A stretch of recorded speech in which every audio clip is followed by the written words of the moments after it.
नमस्कार दोस्तों, हमारे YouTube channel Sunwell classes for Uttarakhand में आप सभी का हार्दिक स्वागत है। दोस्तों, आज हम जो हमारा जैसा कि आपने थंबनेल देखा ही होगा कि पॉलिटी से रिलेटेड 15 इंपॉर्टेंट क्वेश्चन हैं, तो उनके बारे में हम इस वीडियो में चर्चा करेंगे। तो आइए प्रारंभ करते हैं। तो सबसे पहला हमारा प्रश्न है कि सर्वोच्च न्यायालय का गठन किस अनुच्छेद में किया गया है। तो चार ऑप्शन है हमारे पास। तो पहला ऑप्शन है अनुच्छेद 124, दूसरा है अनुच्छेद 125, तीसरा अनुच्छेद 214 और अंतिम है हमारे पास अनुच्छेद 129। तो जो सर्वोच्च न्यायालय है यानी हमारा सुप्रीम कोर्ट है, देश का सबसे बड़ा न्यायालय है।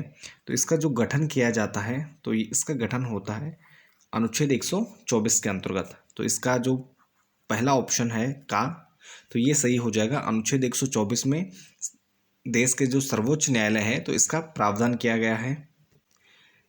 इसके बाद हमारा जो दूसरा ऑप्शन है अनुच्छेद 125। तो अनुच्छेद 125 की हम बात करें तो अनुच्छेद 125 में न्यायाधीशों के वेतन एवं भत्तों से संबंधित हैं। तो न्यायाधीशों के जो वेतन और भत्ते होते हैं तो उनसे संबंधित है यह हमारा जो दूसरा अनुच्छेद है 125। इसके बाद अनुच्छेद 214 है। तो अनुच्छेद 214 में उच्च न्यायालय की व्यवस्था है। तो राज्यों के लिए उच्च न्यायालय की जो व्यवस्था की गई है तो यह अनुच्छेद 214 के अंतर्गत है। और इसके बाद हमारा जो अंतिम ऑप्शन है तो यह है अनुच्छेद 129। और इसके तहत जो सर्वोच्च न्यायालय है तो एक अभिलेखीय न्यायालय भी है। तो अभिलेखीय न्यायालय का मतलब यहाँ पर यह है कि जो उसके फैसले होते हैं, सर्वोच्च न्यायालय के जो फैसले होंगे तो उनको नज़ीर बनाकर जो अन्य अधीनस्थ न्यायालय हैं या स्वयं सर्वोच्च न्यायालय है तो उनमें रखा जा सकता है। तो एक प्रकार से अनुच्छेद 129 के तहत सर्वोच्च न्यायालय एक अभिलेखीय न्यायालय होता है। तो अगर हम भारत में न्यायपालिका की बात करें तो यहाँ पर जो न्यायपालिका है तो यह हमारी इकहरी एवं एकीकृत न्यायपालिका है और जिसके सर्वोच्च शिखर पर हमारा सुप्रीम कोर्ट यानी सर्वोच्च न्यायालय है। और सुप्रीम कोर्ट की बात करें तो यह दिल्ली में हमारा सुप्रीम कोर्ट स्थित है। वर्तमान में यहाँ पर 33 न्यायाधीश हैं और इनकी नियुक्ति राष्ट्रपति के द्वारा की जाती है। तो समय समय पर ज़रूरत के अनुसार राष्ट्रपति के द्वारा इनकी नियुक्ति की जाती है। और वर्तमान में जो सर्वोच्च न्यायालय संशोधन विधेयक 2019 है तो इसके तहत यहाँ पर पहले 31 जो न्यायाधीश थे उनकी संख्या 31 थी, 31 थी, और उसके बाद यहाँ पर इनकी संख्या बढ़ाकर 33 कर दी गई है। अगर मूल संविधान की हम बात करें तो मूल संविधान में जब हमारा संविधान बना था तो केवल 8 न्यायाधीशों की व्यवस्था थी। उसके बाद 1956 में 11, 1960 में 14 न्यायाधीश, 1978 में 18 और 1986 में 26 न्यायाधीश और 2009 में 31 न्यायाधीशों की यहाँ पर व्यवस्था की गई है। तो यानी समय समय पर यहाँ पर संशोधन किए जाते हैं और ज़रूरत के अनुसार राष्ट्रपति के द्वारा सर्वोच्च न्यायालय में न्यायाधीशों की संख्या को बढ़ाया जाता है। अगर न्यायाधीशों की हम शपथ की बात करें तो राष्ट्रपति के द्वारा मुख्य न्यायाधीश को व अन्य न्यायाधीशों को शपथ दिलवाई जाती है। और इनकी जो कार्य करने की उम्र होती है तो अधिकतम इनकी जो उम्र होती है तो यह 65 वर्ष होती है। तो 65 वर्ष की आयु तक ही ये अपने पद पर बने रहते हैं। इसके बाद हमारा अगला प्रश्न है। तो अगला प्रश्न हमारा कि सर्वोच्च न्यायालय के न्यायाधीश बनने के लिए निम्न में से कौन सी योग्यता नहीं रखी गई है। तो यानी जो हमारे सर्वोच्च न्यायालय सुप्रीम कोर्ट है तो इसमें न्यायाधीश बनने के लिए कौन सी योग्यता निर्धारित नहीं की गई है। तो पहला ऑप्शन है कि उच्च न्यायालय में कम से कम 5 वर्ष न्यायाधीश रहा हो। दूसरा, उच्च न्यायालय सुप्रीम कोर्ट में 10 वर्ष तक अधिवक्ता के पद पर रहे हो या अधिवक्ता का कार्य किया हो। तीसरा ऑप्शन है राष्ट्रपति की दृष्टि में विधि का ज्ञाता हो। तो ये तीनों सही हैं। उच्च न्यायालय में कम से कम 5 वर्ष न्यायाधीश का कार्य किया हो, या सुप्रीम कोर्ट में 10 वर्ष तक अधिवक्ता रहे हों या उससे अधिक समय तक अधिवक्ता का कार्य कर रहे हों, या तीसरा राष्ट्रपति की दृष्टि में विधि के ज्ञाता हो या कानून के ज्ञाता हो। और चौथा ऑप्शन हमारे पास कि 5 वर्षों तक जिलाधिकारी के पद पर रहे हों।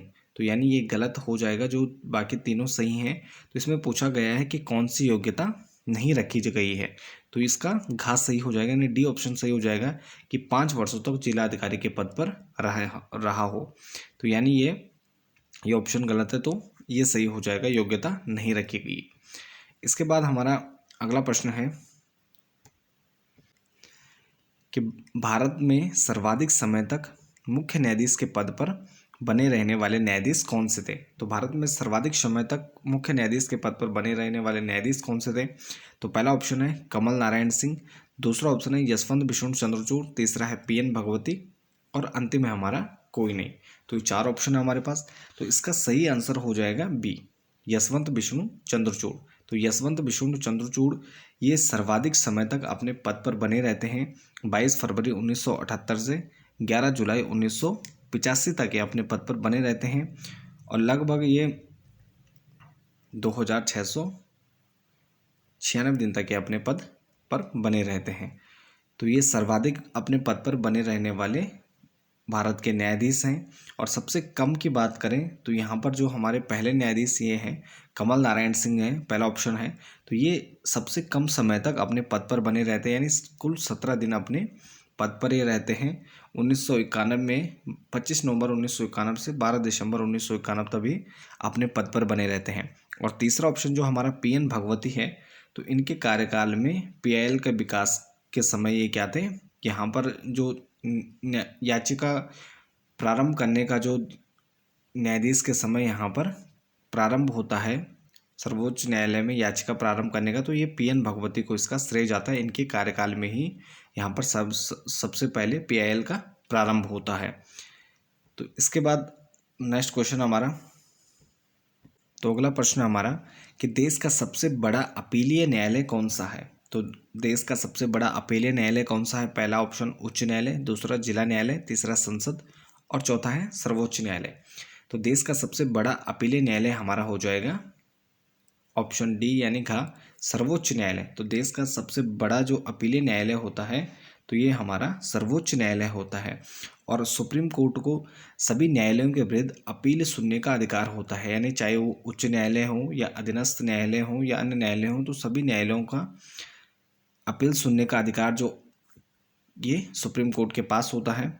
और यहाँ पर 3 प्रकरण हम मुख्य रूप से देखते हैं, जिसमें पहला है सांविधिक मामले, दूसरा है हमारा दीवानी मामले और तीसरे होते हैं फौजदारी मामले। तो यानी देश का सबसे बड़ा जो अंतिम अपीलीय न्यायालय है तो ये हमारा सर्वोच्च न्यायालय है। इसके बाद अगला प्रश्न हमारा कि सुप्रीम कोर्ट एक अभिलेखीय न्यायालय है, तो यह वर्णन किस अनुच्छेद में है? तो पहला ऑप्शन है अनुच्छेद 124, दूसरा अनुच्छेद 143, तीसरा 129 और अंतिम है हमारे पास अनुच्छेद 215। तो सुप्रीम कोर्ट एक अभिलेखीय न्यायालय है, तो यह वर्णन किस में है? तो इसका सही आंसर हो जाएगा 129। तो अनुच्छेद 129 के अनुसार सुप्रीम कोर्ट क्या है, एक अभिलेखीय न्यायालय है और भविष्य में जो न्यायालय के सभी रिकॉर्ड या अभिलेख होते हैं तो उनको किसी भी न्यायालय में नज़ीर के रूप में पेश किया जा सकता है। तो यही अभिलेखीय न्यायालय का मतलब होता है, यानी कि सुप्रीम कोर्ट के जो फैसले होंगे तो उनको किसी अधीनस्थ या सुप्रीम कोर्ट में ही एक नज़ीर के रूप में पेश किया जा सकता है कि आपने ये फैसला दिया है। 124 में इसका गठन है और अनुच्छेद 143 में राष्ट्रपति अगर सुप्रीम कोर्ट से सलाह मांगता है तो इस अनुच्छेद के तहत सुप्रीम कोर्ट राष्ट्रपति को सलाह देता है और राष्ट्रपति मानने या न मानने के लिए बाध्य नहीं है, यानी राष्ट्रपति स्वीकार भी कर सकता है, नहीं भी कर सकता है। और इसमें संशोधन के तहत एक और क्लॉज जोड़ा गया है कि जो सुप्रीम कोर्ट है तो वह भी सलाह देने के लिए बाध्य नहीं है। इसके बाद अनुच्छेद जो 215 है, इसमें जो राज्यों के हाई कोर्ट होते हैं यानी राज्यों के उच्च न्यायालय होते हैं तो वह भी एक अभिलेखीय न्यायालय होते हैं, उनके फैसले भी अधीनस्थ न्यायालयों या अन्य न्यायालयों में नज़ीर के रूप में पेश किए जा सकते हैं। तो इसका प्रावधान भी अनुच्छेद 215 में किया गया है। इसके बाद अगले प्रश्न की ओर बढ़ते हैं। तो अगला प्रश्न हमारा कि सर्वोच्च न्यायालय के किस अनुच्छेद के तहत विशेष रूप से भारतीय नागरिकों के मौलिक अधिकारों की रक्षा करता है? तो इसमें पहला ऑप्शन है अनुच्छेद 32, दूसरा अनुच्छेद 40, तीसरा है अनुच्छेद 44 और अंतिम ऑप्शन है हमारे पास अनुच्छेद 226। तो इसमें सर्वोच्च न्यायालय यानी जो सुप्रीम कोर्ट है तो यह किस अनुच्छेद के तहत भारतीय नागरिकों के मौलिक अधिकारों की रक्षा करता है? तो इसका सही आंसर हो जाएगा ऑप्शन फर्स्ट यानी अनुच्छेद 32 के तहत। तो अनुच्छेद 32 जो संवैधानिक उपचारों का अधिकार भी है हमारा, तो इसी के तहत भारतीय जो सर्वोच्च न्यायालय है तो यह भारतीय नागरिकों के मौलिक अधिकारों की रक्षा करता है। और बाकी जो अन्य ऑप्शन है, अनुच्छेद 40 पंचायतों का गठन है, इसमें अनुच्छेद 44 है, तो ये समान नागरिकता संहिता का इसमें प्रावधान है और ये नीति निर्देशक तत्वों के अंतर्गत आते हैं। अनुच्छेद 226 है, तो इसके तहत अनुच्छेद 226 के तहत जो राज्य के उच्च न्यायालय होते हैं तो उनको मूल अधिकारों की रक्षा के लिए रिट जारी करने का भी अधिकार होता है। तो यहाँ पर जो अनुच्छेद 32 है तो ये संबंधित है सुप्रीम कोर्ट से और इसमें भारतीय नागरिकों के मौलिक अधिकारों की रक्षा करने का प्रावधान है। और इसी के तहत अनुच्छेद 32 के तहत जो सुप्रीम कोर्ट है तो ये 5 प्रकार की रिट जारी करने का अधिकार रखता है, जिसमें पहला बंदी प्रत्यक्षीकरण, दूसरा परमादेश, तीसरा है प्रतिषेध, चौथा है अधिकार प्रक्षालेख और अंतिम है उत्प्रेषण। तो 5 प्रकार की मुख्यतः ये रिट जारी कर सकता है। और ये जो रिट का प्रावधान है तो ब्रिटिश कानून से ग्रहण किए गए हैं और इसमें जो ब्रिटिश कानून में राजा द्वारा ये विशेष अधिकार रिट जारी की जाती थी, तो इसके कारण इसको न्याय का झरना भी कहा जाता है। न्याय का झरना भी इसको कहा जाता है। और अनुच्छेद 32 को ही डॉक्टर भीमराव अंबेडकर यानी हमारे संविधान के प्रारूप समिति के अध्यक्ष भी थे, तो उनके द्वारा यहाँ पर अनुच्छेद 32 को भारतीय संविधान की आत्मा भी कहा गया है।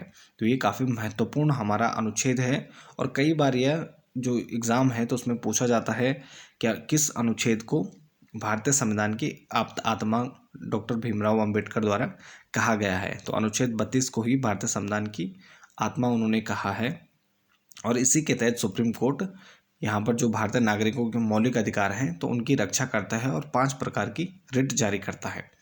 चलिए तो अगले प्रश्न की ओर बढ़ते हैं। तो अगला प्रश्न हमारा कि संविधान के किस अनुच्छेद में उच्च न्यायालय का प्रावधान है।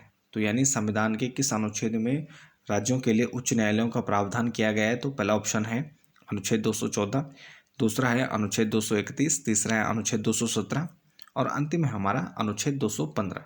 तो किस अनुच्छेद के तहत यहाँ पर उच्च न्यायालय का प्रावधान किया गया है। तो इसका सही आंसर हो जाएगा अनुच्छेद 214। तो इसका पहला सही आंसर हो जाएगा। तो अनुच्छेद 214 के तहत प्रत्येक राज्य के लिए उच्च न्यायालय का प्रावधान किया गया है। और इसके बाद अगले ऑप्शन की अगर हम बात करें तो 231 में 2 या 2 से अधिक न्यायालयों के लिए एक न्यायालय भी हो सकता है। तो ये संशोधन के बाद इसमें प्रावधान जोड़े गए हैं कि 231 के तहत यहाँ पर कि एक न्यायालय 2 या 2 से अधिक राज्यों का न्यायालय बनाया जा सकता है। अनुच्छेद जो 217 है इसके तहत राष्ट्रपति द्वारा न्यायाधीशों की नियुक्ति की जाती है। तो यहाँ पर अनुच्छेद 217 के तहत जो राज्य के उच्च न्यायालय हैं तो यहाँ पर राष्ट्रपति के द्वारा यहाँ पर मुख्य न्यायाधीश की नियुक्ति की जाती है और उसकी सलाह पर फिर अन्य जो न्यायाधीश होते हैं उनकी भी नियुक्ति की जाती है। और साथ में सुप्रीम कोर्ट के जो मुख्य न्यायाधीश होते हैं तो उनसे भी परामर्श करना जरूरी होता है। और इसके अलावा जो अनुच्छेद 215 है तो इसमें राज्यपाल द्वारा जो न्यायाधीश होते हैं तो उनमें उनको शपथ दिलाने का प्रावधान भी अनुच्छेद 215 में उल्लेखित है। और इसमें जो अधिकतम उम्र की बात करें जो राज्य के उच्च न्यायालय के मुख्य न्यायाधीश होते हैं तो इनकी उम्र होती है 62 वर्ष। तो 62 वर्ष तक ये अपने पद पर बने रह सकते हैं और ये प्रस्तावित है इसको 65 वर्ष किया जा रहा है, लेकिन फिलहाल अभी प्रस्तावित है। अगर हम उच्च न्यायालय के न्यायाधीशों की बात करें तो उन्हें अगर त्यागपत्र सौंपना हो तो त्यागपत्र वो सौंपते हैं राष्ट्रपति को। तो राष्ट्रपति को वो त्यागपत्र सौंपते हैं। और यहाँ पर अगर हम शपथ की बात करें तो राज्यपाल के द्वारा जो उच्च न्यायालय का मुख्य न्यायाधीश होता है तो राज्यपाल के द्वारा उसे शपथ दिलाई जाती है। इसके बाद अगला प्रश्न हमारा कि संविधान की किस अनुच्छेद के तहत उच्च न्यायालय का प्रावधान किया गया है। तो संविधान की किस अनुच्छेद में उच्च न्यायालय का प्रावधान है। तो पहला ऑप्शन है 214, 231, 217 और 215। तो इसका सही आंसर है 214 में संविधान के अनुच्छेद में उच्च न्यायालय का प्रावधान किया गया है। तो इसके बाद अगला प्रश्न हमारा कि संविधान की किस अनुच्छेद में राज्यपाल हेतु राज्यपाल का प्रावधान किया गया, यानी राज्यपाल की नियुक्ति का प्रावधान है, तो यह किस अनुच्छेद में है। तो अनुच्छेद 164, अनुच्छेद 217, अनुच्छेद 153 और अनुच्छेद 156। तो यह जो प्रावधान किया गया है तो यह किया गया है अनुच्छेद 153 में। तो इसका सही आंसर हो जाएगा गा, अनुच्छेद 153 में। और प्रत्येक राज्य के लिए एक राज्यपाल की व्यवस्था है। और इसमें जो 7वां संविधान संशोधन किया गया 1956 में, तो इसके तहत यहाँ पर जो व्यवस्था थी इसको बदला गया और 2 या 2 से अधिक राज्यों के लिए एक राज्यपाल की नियुक्ति की जा सकती है। तो इसमें अगर हम राज्यपाल की उम्र की बात करें तो इसमें न्यूनतम उम्र 35 वर्ष होनी चाहिए। और साथ ही अवधि की बात करें तो 5 वर्ष की अवधि के लिए सामान्यतः राज्यपाल की नियुक्ति राष्ट्रपति के द्वारा की जाती है, लेकिन वह राष्ट्रपति के पश्चात पर्यंत ही अपना पद धारण करते हैं। यानी राष्ट्रपति जब तक चाहेगा तब तक राज्यपाल अपने पद पर बने रहेंगे। और इसमें अगर हम अनुच्छेद 217 की बात करें तो उच्च न्यायालय के न्यायाधीशों की नियुक्ति के संबंध में परामर्श करने का यानी परामर्श लिया जाता है। तो राज्यपाल से परामर्श लिया जाता है अनुच्छेद 217 के तहत। और अगर हम शपथ की बात करें तो राज्यपाल को जो शपथ दिलाने का कार्य करते हैं तो ये जो राज्य के उच्च न्यायालय के मुख्य न्यायाधीश होते हैं, तो राज्य के उच्च न्यायालय के मुख्य न्यायाधीश के द्वारा राज्यपाल को शपथ दिलाई जाती है। इसके बाद अगला प्रश्न हमारा कि राज्यपाल द्वारा अध्यादेश जारी करने का अधिकार किस अनुच्छेद में है। तो राज्यपाल द्वारा अध्यादेश जारी करने का अधिकार किस अनुच्छेद में है। तो अनुच्छेद 356, अनुच्छेद 161, तीसरा ऑप्शन है अनुच्छेद 201, चौथा ऑप्शन है अनुच्छेद 213। तो इसमें जो अध्यादेश होते हैं तो अध्यादेश एक प्रकार से कानूनी ही होते हैं, लेकिन अध्यादेश ऐसे समय में जारी किए जाते हैं कि जब माना जो हमारे राज्य की विधानसभाएं होती हैं या विधानमंडल होता है, तो यानी अगर राज्य का विधानमंडल सत्र में नहीं है तो राज्य का जो विधानसभा है या विधान परिषद है, जब ये दोनों सत्र में नहीं होते हैं और तुरंत कानून की ज़रूरत होती है, तुरंत कानून की आवश्यकता हो, तो ऐसे समय पर राज्यपाल के द्वारा अध्यादेश जारी किए जाते हैं। और ये जो अध्यादेश होते हैं ये भी कानून की तरह होते हैं, जैसे कानून लागू होते हैं तो उसी प्रकार से अध्यादेश भी लागू होते हैं। तो इस प्रकार के जो अध्यादेश जारी किए जाते हैं तो इसका प्रावधान किया गया है अनुच्छेद 213 में। तो इसका आंसर सही हो जाएगा, घ आंसर सही हो जाएगा अनुच्छेद 213। तो अनुच्छेद 213 के अंतर्गत राज्यपाल के द्वारा अध्यादेश जारी किया जा सकता है।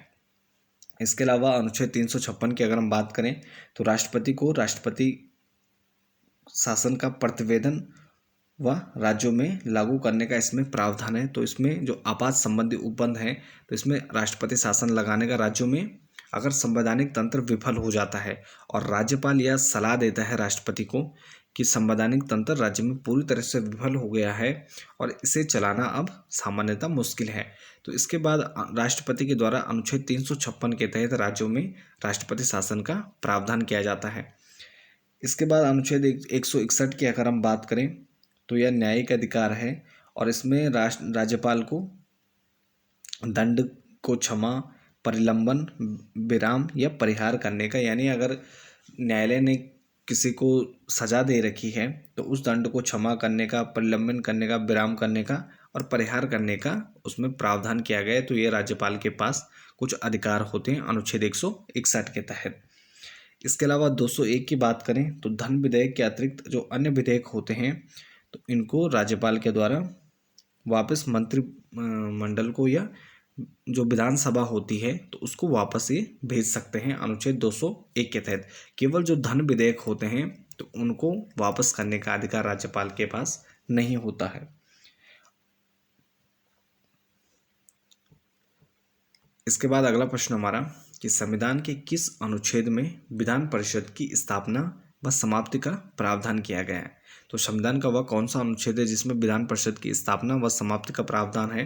तो अनुच्छेद 170, अनुच्छेद 169, अनुच्छेद 173 और अंतिम ऑप्शन हमारे पास अनुच्छेद 178। तो इसका सही आंसर हो जाएगा ऑप्शन बी यानी अनुच्छेद 169। तो 169 इसका सही आंसर हो जाएगा। तो अनुच्छेद 169 में विधान परिषद की स्थापना व उसके समाप्त करने का अधिकार दिया गया है।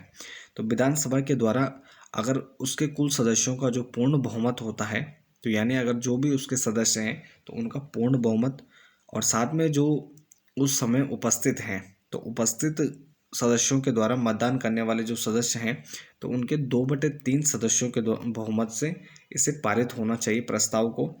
और उसके बाद यह जो प्रस्ताव जाता है, चाहे समाप्ति का हो या स्थापना का हो, तो उसके बाद यह संसद के पास जाता है और संसद द्वारा इसे पारित करके विधान परिषद की स्थापना या लोप कर दिया जाता है। अगर हम विधान परिषद के न्यूनतम सदस्यों की बात करें, तो इसके न्यूनतम सदस्यों की संख्या 40 होती है और विधानसभा के कुल सदस्यों की संख्या के 1/3 होती है। निर्वाचन आयु की बात करें तो विधान परिषद के जो सदस्य होते हैं, इनके निर्वाचन आयु न्यूनतम होनी चाहिए 30 वर्ष, तो 30 वर्ष रखी गई है। और इनके कार्यकाल की बात करें तो इनका कार्यकाल 6 वर्ष होता है। अगर हम विधानसभा की बात करेंगे तो विधानसभा के सदस्यों का जो कार्यकाल होता है तो वह 5 वर्ष होता है लोकसभा की तरह, लेकिन विधान परिषद या राज्यसभा की तरह 6 वर्ष इसका कार्यकाल होता है। और यह राज्य का, जहाँ पर विधान परिषद और विधानसभा दोनों है विधानमंडल में, तो यहाँ पर ये उच्च सदन होता है और विधानसभा निम्न सदन है। और इसके जो सदस्य होते हैं विधान परिषद के, तो हर दूसरे वर्ष से 1/3 सदस्य अवकाश ग्रहण कर लेते हैं, यानी वो उनका कार्यकाल खत्म हो जाता है और उनकी जगह जो नए विधान परिषद के सदस्य हैं तो उनका चुनाव किया जाता है। इसके बाद अगला प्रश्न हमारा कि विधानसभा सदस्य निर्वाचित होने के लिए न्यूनतम आयु सीमा क्या रखी गई है। तो विधानसभा सदस्य निर्वाचित होने के लिए न्यूनतम आयु, पहला ऑप्शन है 35 वर्ष, दूसरा है 30 वर्ष, तीसरा 25 वर्ष और तीसरा है 21 वर्ष। तो इसका सही आंसर हो जाएगा सी, यानी गा हो जाएगा 25 वर्ष। क्योंकि हम जानते हैं कि जो विधानसभा है तो इसकी समानता है लोकसभा से, तो लोकसभा में समानता 25 वर्ष इसकी आयु है और विधान परिषद की समानता है राज्यसभा से, तो उसमें 30 वर्ष है। तो ये दोनों आपको ध्यान रखनी है कि विधानसभा में न्यूनतम जो आयु रखी गई है तो 25 वर्ष रखी गई है। अगर कोई विधानसभा यानी विधायक बनने के लिए तो न्यूनतम आयु 25 वर्ष है। 35 वर्ष की बात करें तो 35 वर्ष राष्ट्रपति और उपराष्ट्रपति के लिए निर्वाचन के लिए न्यूनतम आयु रखी गई है। दूसरा 30 वर्ष की बात करें तो राज्यसभा और विधान परिषद दोनों में 30 वर्ष रखी गई है।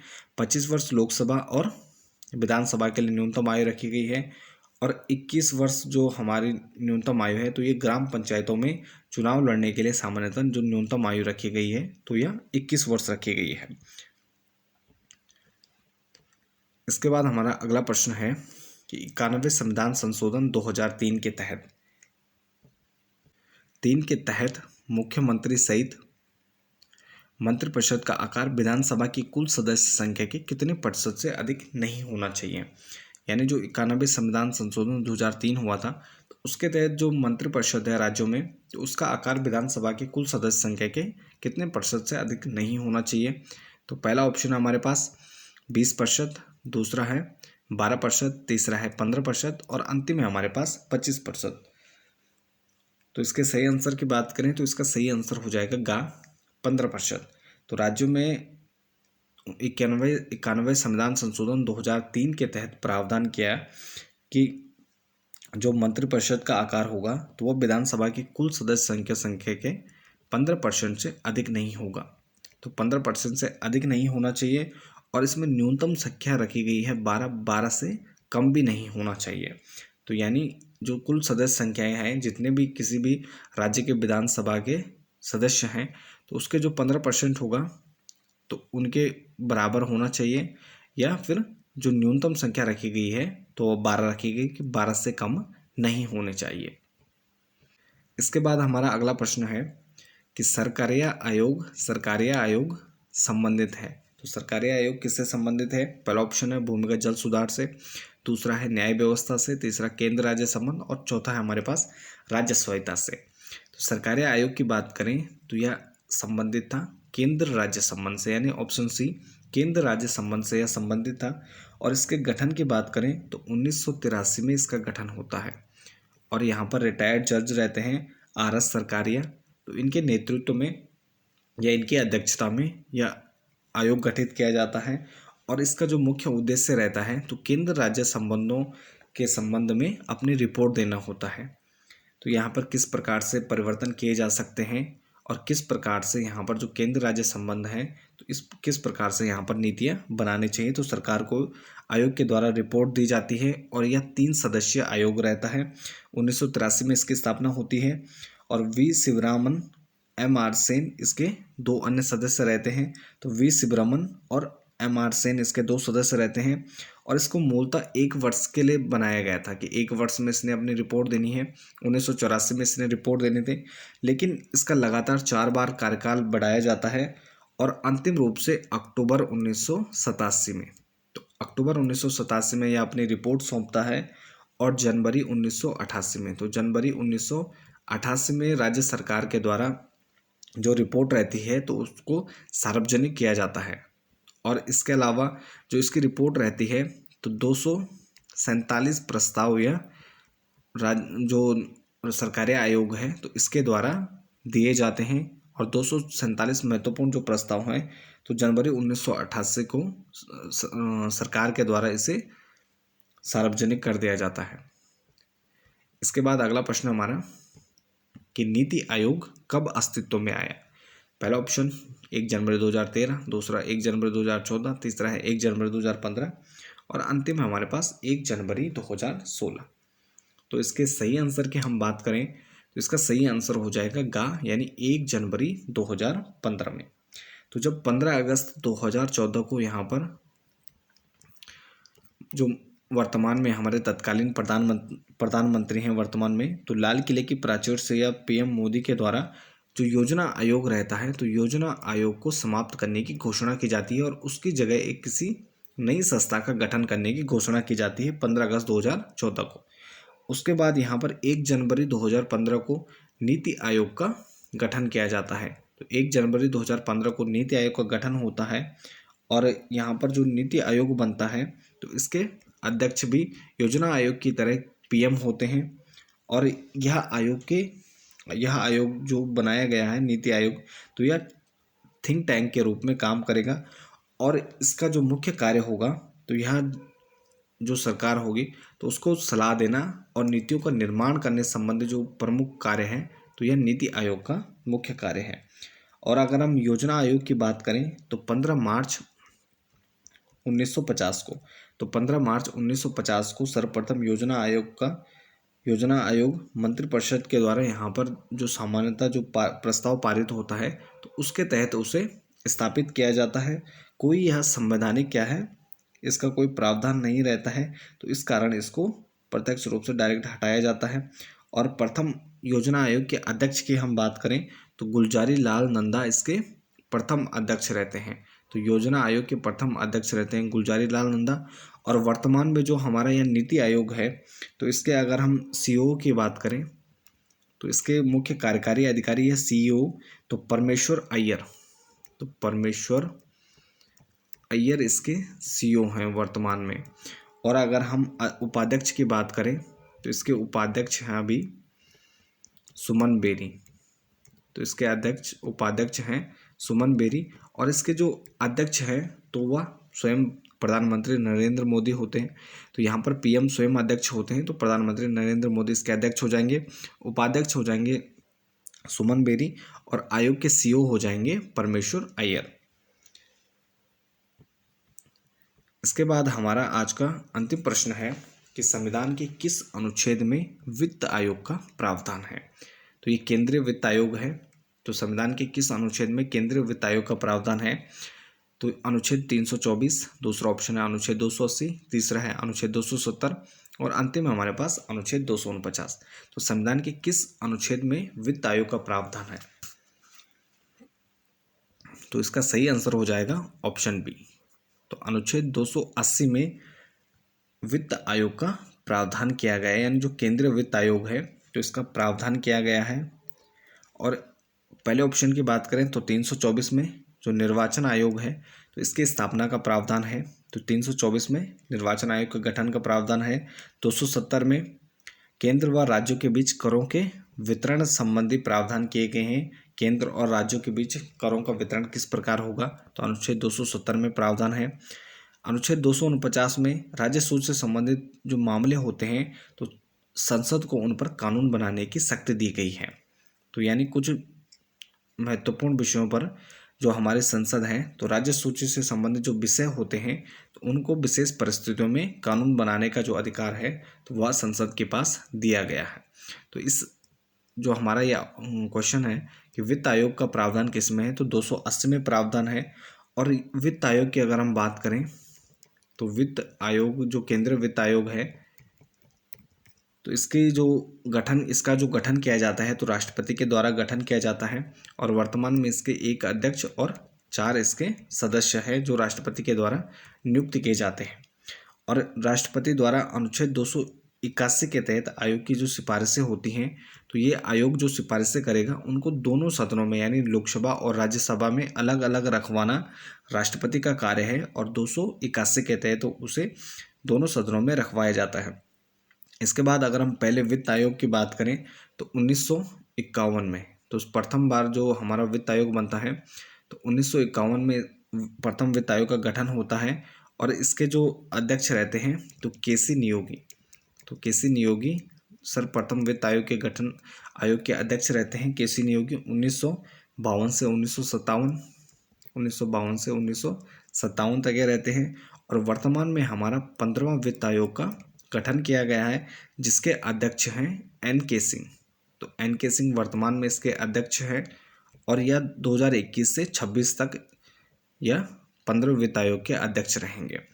और इसके अलावा अगर हम राज्य वित्त आयोग के गठन की बात करें तो अनुच्छेद 280 में है केंद्रीय वित्त आयोग का। और अनुच्छेद 243 फर्स्ट में अनुच्छेद 243 आई में तो यानी अनुच्छेद 243 जो आई है तो इसमें राज्य वित्त आयोग का गठन का प्रावधान किया गया है और वह राज्यपाल के द्वारा राज्य वित्त आयोग का गठन किया जाता है। तो ये थे हमारे आज जो हमारी पॉलिटी की या क्विज थी तो 15 महत्वपूर्ण प्रश्न। तो इसके साथ ही इस वीडियो को यहीं पर समाप्त करते हैं। बाकी आप बने रहे सैनवाल क्लासेस के साथ। मिलते हैं एक नेक्स्ट टॉपिक में। धन्यवाद।